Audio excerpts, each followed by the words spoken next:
Notorious ক্রিমিনালটা দায়িত্ব নিল ভাঙড়ের। ভাঙড়ে দেখুন খুনোখুনি আরম্ভ হলো। 2021-এর আগে ভাঙড়ের যে নেতৃত্বরা খুনোখুনি থেকে দূরে থাকতো, ওই নটোরিয়াস ক্রিমিনাল কানে তাদের বিষ ঢুকিয়ে দিয়ে এদেরকেও খুনি বানিয়ে দিল।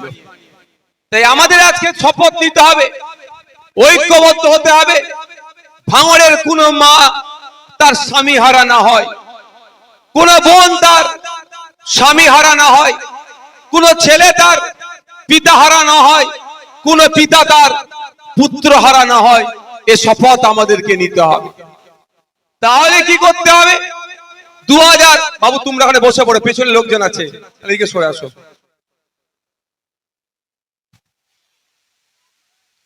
2021 থেকে 2023 কোনো হিংসা হলো না, কোনো খুন হলো না।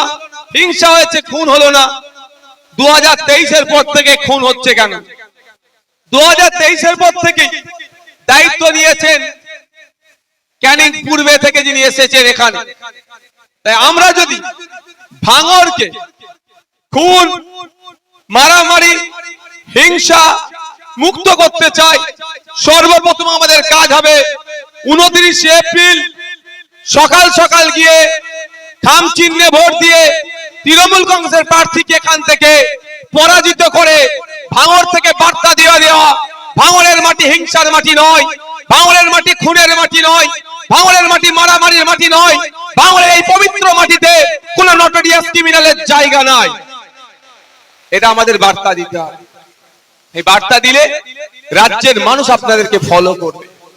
কারণ এখন নজর সবার কোথায়?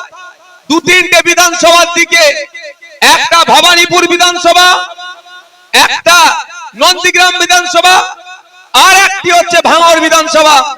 রেজাল্ট কি হবে? রেজাল্ট কি হবে? কিন্তু ভাঙড়ের মায়েরা, বোনেরা, বাপেরা, ভাইয়েরা, রেজাল্ট কি হবে আগেই ডিক্লেয়ার করে দিয়েছে। নটোরিয়াস ক্রিমিনাল এখানে পরাজিত হয়ে ক্যানিং পূর্বে ফিরে যাবে। কিন্তু আমি এটাও জানি রেজাল্ট হবে। কিন্তু আর যে সাংবাদিকদের মুখ থেকে যেটা শুনছি, আজকেও গিয়েছিলাম একটা চ্যানেলে, সেখানে ডিবেট অংশগ্রহণ করে আমি এখানে আসলাম। ওখানে বেশ কিছু সাংবাদিক আমাকে ধরে জিজ্ঞাসা করছিল, ভাই লিড কত হচ্ছে? মানে বুঝতে পেরেছেন, যেটা নন্দীগ্রাম, ভবানীপুরও কনফিডেন্সের সাথে বলতে পারছে না কি হবে রেজাল্ট। কিন্তু এখানে রেজাল্ট কি হবে আগে থেকে তারা জেনে গিয়েছে, শুধু জানতে চাইছে লিড কত হবে।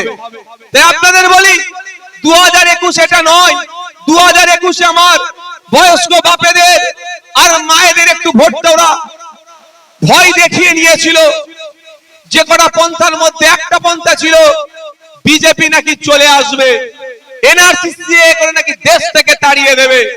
ফলে আমার মায়েরা, আমার বয়স্ক বাপেরা ওদের কথাটা, ওদের চক্রটাকে ধরতে পারেনি, ভোটটা তৃণমূলকে দিয়ে দিয়েছিল। আজকে 2026 দিনের আলোর মতো পরিষ্কার, বিজেপি আর তৃণমূল আলাদা নয়, একে অপরের পরিপূরক। তাই আজকেও আমার মায়েরা রেডি হয়েছে, বয়স্ক বাপেরাও রেডি হয়েছে। 2021-এর ভুলটা আর করবে না, এবারে মার্জিন ডবল হবে। এটা আশা করতে পারি তো নাকি? আপনাদের ভয় দেখাতে পারে, চমকাতে পারে, ভোটের আগের রাতে 4টে বোম ফেলতে পারে পাড়াতে, ভোটের দিন সকাল 6টায়, সকাল 8টায় 4টে বোম ফেলতে পারে। এই ভয় পেলে হবে না। যদি আপনি বোমের ভয়ে ঘরে ঢুকে যান, আগামী 5 বছর আপনাকে শোষণ করবে, আপনাকে কুড়ে কুড়ে খাবে, আপনার সম্পত্তিগুলো অবৈধভাবে দখল করতে চেষ্টা করবে। যেভাবে বিগত 5 বছর আপনার পাশে দাঁড়িয়ে, আপনার হয়ে যত রকম অন্যায় অনাচার হয়েছে, আইনসভার মধ্যে, আইনসভার বাইরে বুক চিতিয়ে লড়াই করেছি। যদি মনে করেন আগামী দিন আপনার হয়ে আইনসভার মধ্যে, আইনসভার বাইরে যে কোনো অন্যায়ের বিরুদ্ধে বুক চিতিয়ে লড়াই করার জন্য নওশাদ ভাই আছে, নওশাদ ছেলে আছে, তাহলে আপনাদের বলবো 29 এপ্রিল আপনি খাম চিহ্নে ভোট দেবেন, অন্য কোনো জায়গায় ভোট দেওয়ার প্রয়োজন নাই। সাংবাদিক ভাইরা যখন জিজ্ঞাসা করছে ভাই কত মার্জিন হবে, কত মার্জিন হবে। আমি এই কথাটুকু বলে এসেছি, এবারে কিন্তু আমি হাফ সেঞ্চুরি মারছি মার্জিনে, তথা 50,000-এর কম করে মার্জিন হবে। কারণ এটা 2021 নয়, এখন আর বোকা বানানো যাবে না, বিজেপির ভয় দেখিয়ে ভোটকে লোটা যাবে না। এখন মানুষ বুঝতে শিখেছে, তখনও বুঝতো কিন্তু মিডিয়া যেভাবে হাইপ তুলেছিল, মিডিয়া যেভাবে বোকা বানানোর চেষ্টা করেছিল, অনেকে মিডিয়ার শিকার হয়ে গিয়েছিল, ফলে আমার ভোট মার্জিনটা কমে গিয়েছিল। তাও বলবো আপনাদের, আমি ধন্যবাদ জানাই মায়েদের, বাঙরের বাপেদেরকে, ভোটারদেরকে। আজকে আপনারা যে জিতিয়ে আমাকে বিধানসভার মধ্যে পাঠিয়েছেন, আমি আপনাদের ধন্যবাদ জানাই। আজকে দিকে দিকে আওয়াজ উঠছে দ্বিতীয় ভাঙর তৈরি করব, দ্বিতীয় ভাঙর তৈরি করব। কারণ বিধানসভার মধ্যে 294টা বিধায়কের 293টা বিজেমূল আর এক আমি সংযুক্ত মোর্চার তথা খামচিহ্নের বিধায়ক, 293টাকে এক ভাঙরের বিধায়ক কিন্তু হিলিয়ে রেখে দিয়েছে, কাঁপিয়ে রেখে দিয়েছে। তাই রাজ্যের বিভিন্ন প্রান্ত থেকে আপনাদের দূরদর্শিতার পরিচয় দিয়ে, আপনাদের বীরত্বের পরিচয় দিয়ে, আপনাদের বীরাঙ্গনার পরিচয় দিয়ে যখন স্রোতের বিপক্ষে আপনারা হেঁটেছেন, তার পরিচয়কে আজকে তারা বহন করে চলছে। তাই দিকে দিকে বলছে 2021-এর ভুল আমরা করব না। 2021-এ ভাঙড়ের মানুষ যে পথে হেঁটেছিল, 2026-এ আমরা সেই পথে হাঁটবো। শুধু নওশাদ সিদ্দিকী বিধানসভায় যাবে না, নওশাদ সিদ্দিকীকে বিধানসভায় গিয়ে তার সাথে লড়াই করার মতো যোগ্য সাথ দেওয়ার জন্য দিকে দিকে ভাঙড় তৈরি করে আরো বিধায়ক আমরা পাঠাবো। বন্ধুগণ, এখন সমস্যা হচ্ছে কি, ভোটের আগের রাতে বোম ফেলতে পারে, যেটা হতে পারে, এর বাইরে কিছু করতে পারবে না। আর ভোটের দিন সকালে ওই ভয়ে কিন্তু ঘরে ঢুকে গেলে হবে না। যেই দুর্বৃত্তরা, তাও বলছি কেন দুর্বৃত্ত, আর দুর্বৃত্তগুলো কোথা থেকে আসবে? ভাঙড়ের গুটি কয়েক থাকবে, ভাঙড়ের নাই, বাইরে থেকে প্লেয়ার ভাড়া করে নিয়ে সেখানে বোম ফেলার চেষ্টা করা হবে। আমার কাছে যতটুকু খবর আছে তৃণমূল কংগ্রেস এটা করতে পারে, তবে ওইটা আটকানোর দায়িত্ব প্রশাসনের, নির্বাচন কমিশনের, তারা অবশ্যই দেখে নেবে।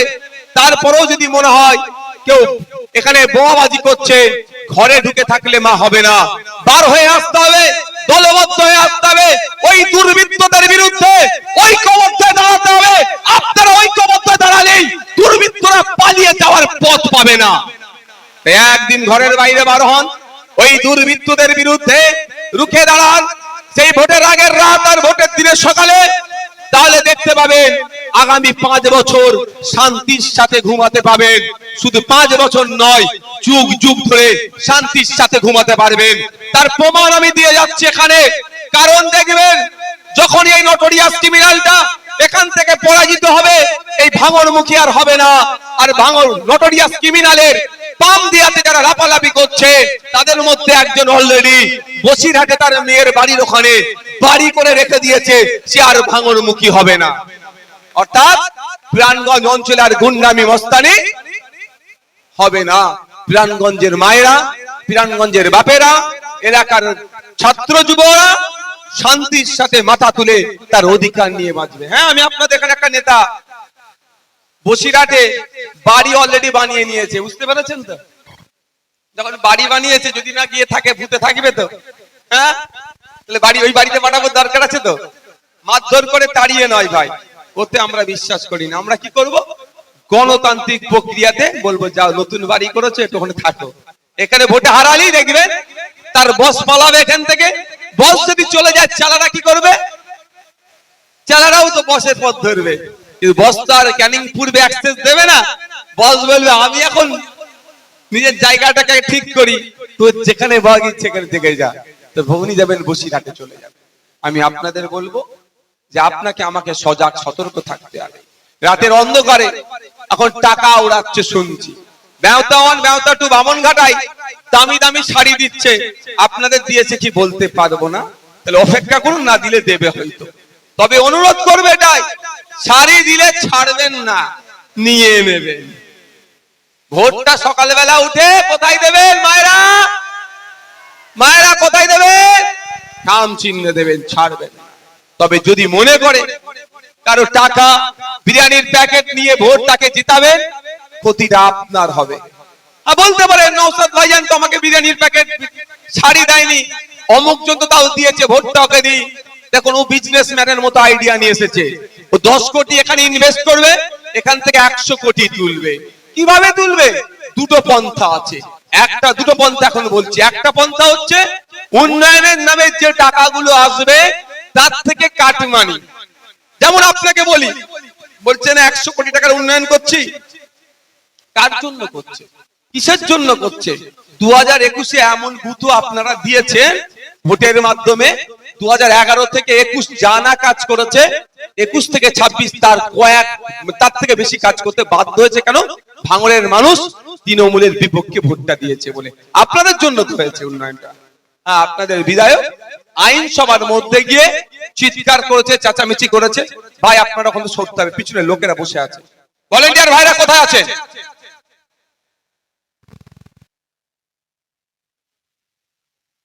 আপনার বিধায়ক বিধানসভার মধ্যে গিয়ে আওয়াজ তুলেছেন, কনসার্ন ডিপার্টমেন্টাল মিনিস্টারের সাথে কথা বলেছেন, কিন্তু সমস্যা হচ্ছে এটা ব্রিজের ফিতে কাটাটা দরকার ছিল নওশাদ সিদ্দিকীর, ফিতেটা অন্যজন কাটছে। যা উন্নয়ন দেখতে পাচ্ছেন ভাঙড়ে, একটা ইট যদি গাঁদে, একটা যদি লাইট পোস্টে লাইট লাগায়, এটুকু মনে রাখবেন ওটা নওশাদ সিদ্দিকীর জন্যই লাগানো হচ্ছে, ভাঙড়ের মানুষের জন্যই হচ্ছে, বাধ্য হয়ে লাগাচ্ছে।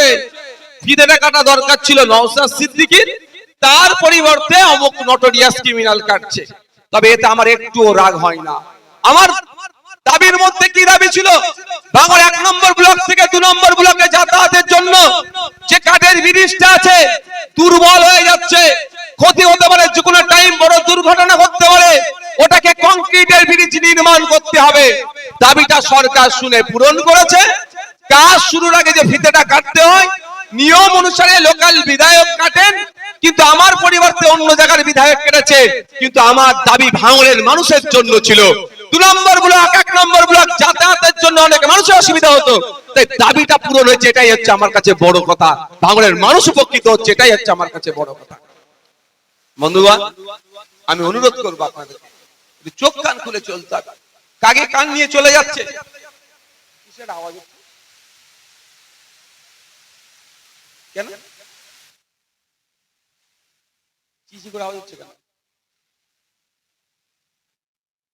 কাকে কান নিয়ে চলে যাচ্ছে?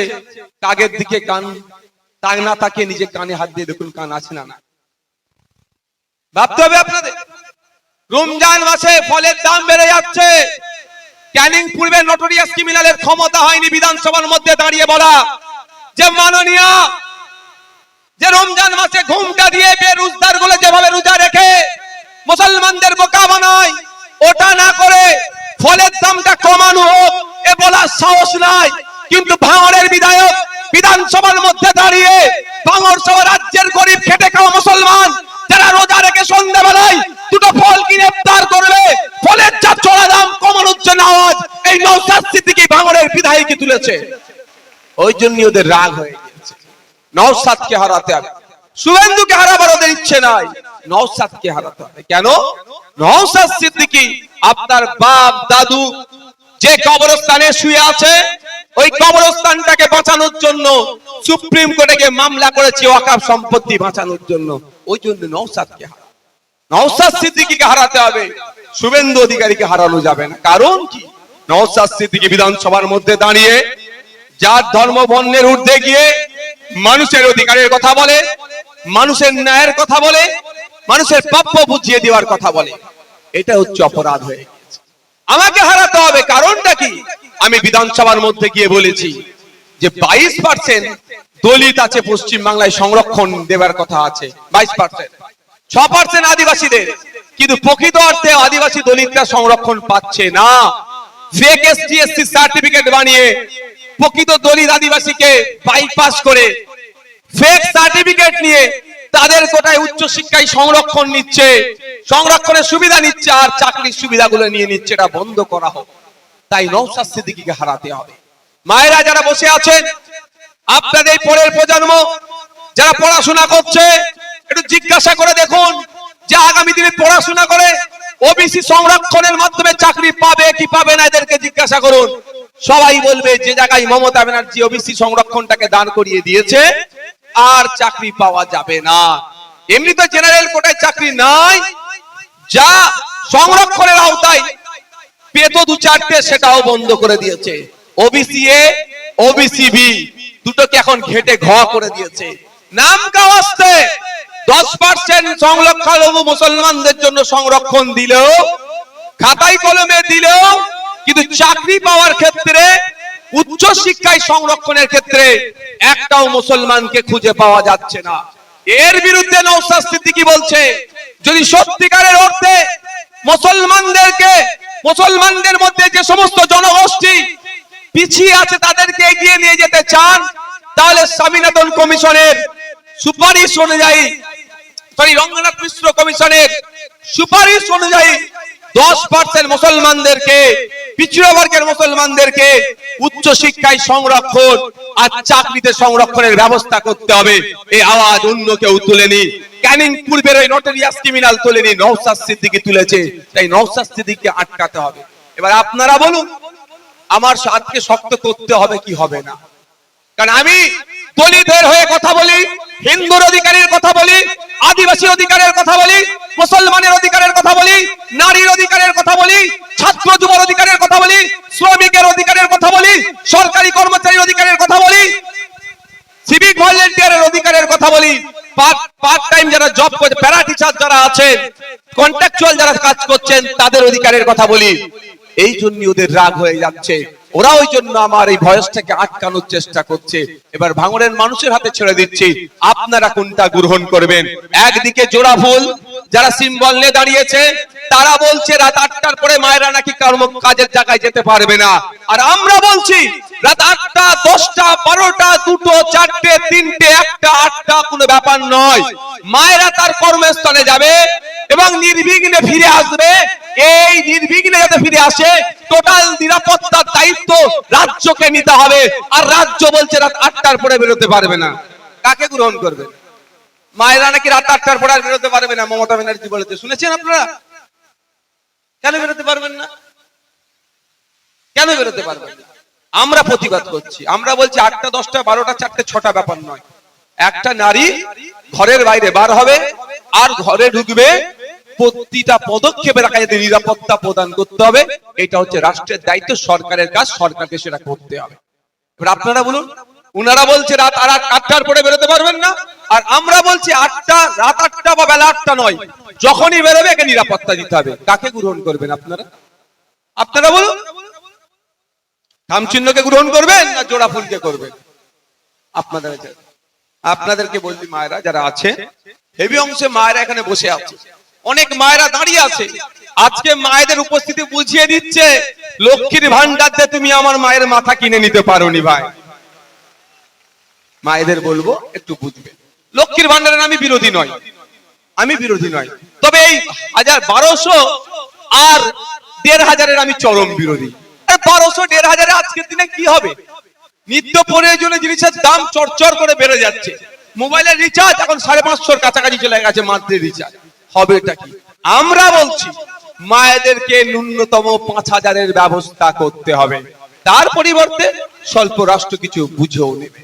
তাই আপনারা কোনটা করবেন? 1800টা, 1200টা, 1500 টাকা, না 5000-এর ন্যূনতম? সেটা আপনারা ডিসাইড করুন, আপনাদের উপরে যেটা ইচ্ছা।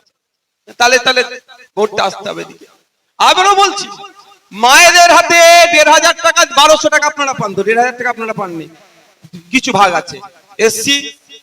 এসটিরা মনে হচ্ছে 1500, মাইনরিটিরা 1200, এখানেও বৈষম্য। মায়েদেরও মাই হয়, দলিতের মা, আদিবাসীর মা, মুসলমানের মা।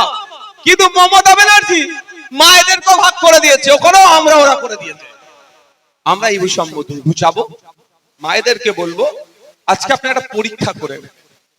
মমতা ব্যানার্জি হাতে 1000 টাকা, 1200 টাকা, 1500 টাকা দিচ্ছে, যেই হাতে আপনার এখানে বাপেরাও আছেন, শুনে রাখুন, বাড়িতে যাবেন, পরীক্ষা করে নেবেন। যদি নওশাদ ভাই ভুল কথা বলে, তাহলে কালকে আমি নারায়ণপুর অঞ্চলের রোড শোতে থাকবো, আমাকে বলবেন ভাই আপনি এত বড় মিথ্যা কথা কেন বললেন। বাড়ি যাবেন, আজকে এখানে যাই মানুষজন আছেন, বাড়িতে গিয়ে ক্লাস 3-4 বাচ্চাগুলোকে ডাকুন, 5-6 এর বাচ্চাকে ডাকুন, 5-6 এর বাচ্চার হাতে পেনটার খাতাটা তুলে দিন, দিয়ে বলুন তোমার নাম, তোমার বাপের নাম, তোমার মায়ের নাম, তোমার ঠিকানা, কোন স্কুলে কোন ক্লাসে পড়ো। এটাতে তো আর কোনো ব্যাপার নাই, ইংলিশে লিখে দাও। 100টা বাচ্চার মধ্যে দেখবেন 90টা বাচ্চা ফেল করবে। ক্লাস 4 এর বাচ্চাকে ডাকুন, 3 অঙ্কের বইটা দিয়ে অনুশীলন 1 এর অঙ্কটা করতে বলুন। কেন 3 অঙ্কের বইটা বলছি, অলরেডি সে অঙ্কটা সে করে চলে এসেছে। অনুশীলন 1 এর অঙ্কটা করতে বলুন। 100টা বাচ্চাকে ট্রাই করুন, 90টা বাচ্চা দেখবেন অঙ্ক করতে পারবে না, ফেল করেছে। কারণটা কি? স্কুলে তো টিচার নাই, শিক্ষার পরিকাঠামো নাই, চক নাই, ডাস্টার নাই, টেবিল নাই, চেয়ার নাই, মিড ডে মিল আছে সেটাও এই তৃণমূলের নেতারা চুরি করে খাচ্ছে। ভাবতে পেরেছে? যে হাতে আপনাকে মমতা ব্যানার্জি 1000-1200 টাকা দিচ্ছে, আপনার স্ত্রীর হাতে 1000-1200 টাকা দিচ্ছে, ওই হাতেই মমতা ব্যানার্জি আপনাদের বাড়ির এই ফুটফুটে সন্তানগুলোর ভবিষ্যৎকে ধ্বংস করছে। তাই মায়েদের বলবো, একদিকে জোড়া ফুল আপনার বাড়ির ছেলেদের ভবিষ্যৎ ধ্বংস করছে, অন্যদিকে খামচিহ্ন বলছে আমাদেরকে ভোটে জিতিয়ে ক্ষমতার মসনদে পাঠান, আমরা দেখবেন শিক্ষা প্রতিষ্ঠানের আমূল পরিবর্তন করব। যেখানে প্রাইভেট স্কুলে যেতে লাগবে না, প্রাইভেট স্কুল থেকে ছাড়িয়ে সরকারি স্কুলে নিয়ে আসবে, আপনার আমার ছেলে মেয়েগুলোকে এখানেই পড়ার ব্যবস্থা করবে। আপনারা ডিসাইড করুন কার, যেখানে ওরা বলছে ভবিষ্যৎ ধ্বংস করব আর আমরা ভবিষ্যৎকে উজ্জ্বল করব। আপনাকে 1200 টাকা দিচ্ছে ঠিক কথা, 1500 টাকা দিচ্ছে ঠিক কথা, আপনি কষ্ট করেন, পরের বাড়িতে কাজ করেন, আপনার বাচ্চাটা আপনি আপনার মাঠে গিয়ে কৃষকের কাজ করেন, আপনি সময় পেলে ঢাড্ডাতে বসে বা ম্যানিব্যাগ সেলাই করছেন, কাপড় সেলাই করছেন, মা পরিবার সামলাচ্ছে, রান্না করছে, আবার দর্জির কাজও করছেন। এইভাবে সংসার চলছে না আমাদের অনেকে। কষ্ট করার পরও আপনার বাড়ির মেয়েগুলোকে উচ্চ শিক্ষায় শিক্ষিত করেছেন, নিজস্ব প্রচেষ্টায় ছেলেটাকে শিক্ষিত করেছে, চাকরি রিটেন পরীক্ষায় পাস করেছে, ভাইবা তার মৌখিকে গিয়েছে, মৌখিক পরীক্ষাতে গিয়েছে, ফেল হয়ে গেল। কারণ কি? আপনি 15 লক্ষ টাকা দিতে পারেননি, আর বড় লোকের দামাল ছেলে যে যুক্ত অক্ষর বানান করতে পারেনি সে চাকরিটা পেয়ে যাচ্ছে। তাহলে ভাবতে পেরেছেন? আপনার হাতে 1500 ধরাচ্ছে আর আপনাকে বলছে 15 লাখ টাকা দিলে তাহলে চাকরি পাবে, না হলে চাকরি পাবে না। আর আমরা কি বলছি? ওটা খামচি, এটা বলছে জোড়া ফুল বলছে। আর আমরা কি বলছি? 330 টাকা বা 550 টাকায় ফর্ম ফিল আপ করবেন, আর 1 টাকা চাকরির জন্য লাগবে না। মেধার ভিত্তিতে 100 পয়েন্ট রোস্টার মেনটেন করে 100 জন চাকরি করলে প্রকৃত দলিত 22 জন চাকরি পাবে, প্রকৃত আদিবাসী 6 জন পাবে, গরিব মুসলমান 10 জন পাবে, এবং যে সমস্ত 100 পয়েন্ট রোস্টার আছে সেটা মেনটেন করার পরে যে জেনারেল ক্যাটাগরি আছে যোগ্যতার ভিত্তিতে 100 পয়েন্ট রোস্টার মেনটেন করে এবং 100% নির্ভুল আমরা যোগ্যতার ভিত্তিতে চাকরির ব্যবস্থা করব। এবার আপনারা বলুন, জোড়া ফুল বকলমের 1500 দিয়ে 1200 দিয়ে 1.5 লাখ 15 লাখ টাকা চাকরির জন্য চাইছে, আর আমরা কি বলছি? 330 টাকা বা 550 টাকা ফর্ম ফিল আপ করলেই আপনার ছেলে চাকরি পাবে, অন্য কোনো 1 টাকা খরচ লাগবে না। আপনারা কার হাতকে শক্ত করবেন? বলুন আপনারা মায়েরা বাপেরা বলুন। নিশ্চিতভাবে খামচিহ্ন হাত থেকে শক্ত করা দরকার, ছেলে মেয়েদের ভবিষ্যতের কথা ভেবে। মায়েরা বাপেরা যারা উপস্থিত হয়েছে একটু বোঝার চেষ্টা করবে। আজকে আপনার বাড়ির ছেলে মেয়েরা যারা উচ্চ শিক্ষায় শিক্ষিত হয়েছে, কাজ নাই, বেকারত্বের জ্বালাই চলছে, এইদিকে মমতা ব্যানার্জি ঘোষণা করে দিল বেকার ভাতা 1500 টাকা দেবে, লাইন লেগে গেল ফর্ম ফিল আপ করতে। 1500 টাকার জন্য মাসে 1 কোটি ছেলে মেয়ে লাইনে দাঁড়ালো, মাত্র মনে হয় 10,000 দিয়ে বাকি সব ভোট পার করিয়ে নেবে। কিন্তু বসো বসো বাবু বসো, এই বাচ্চা, কিন্তু আপনাদের বলি আপনারা কোনটা চান? 1500 টাকা মানে মাসে 50 টাকা পাচ্ছে একটা ছেলে মেয়ে। ও যদি বিয়ে করে সন্তান হয়, সন্তান পরিবার পরিকল্পনার চিন্তা তাকে করতে হবে না, কারণ মাস দিনে 50 টাকাতে আজকের দিনে কি হবে? এক জোড়া ফুল মাস গেলে 1500 টাকার কথা বলছে। আর খামচিহ্ন বামপন্থীরা বলছে আপনারা আমাদেরকে জিতিয়ে পাল্লা বিধানসভার মধ্যে পাঠালে, ক্ষমতার মসনদে নিয়ে আসলে আমরা 1,500 টাকা নয়, বেকারত্বের জ্বালা থেকে শিক্ষিত যুবক যুবতীদেরকে উদ্ধার করে তাদেরকে 15 থেকে 22,000 টাকার ন্যূনতম চাকরির ব্যবস্থা করব।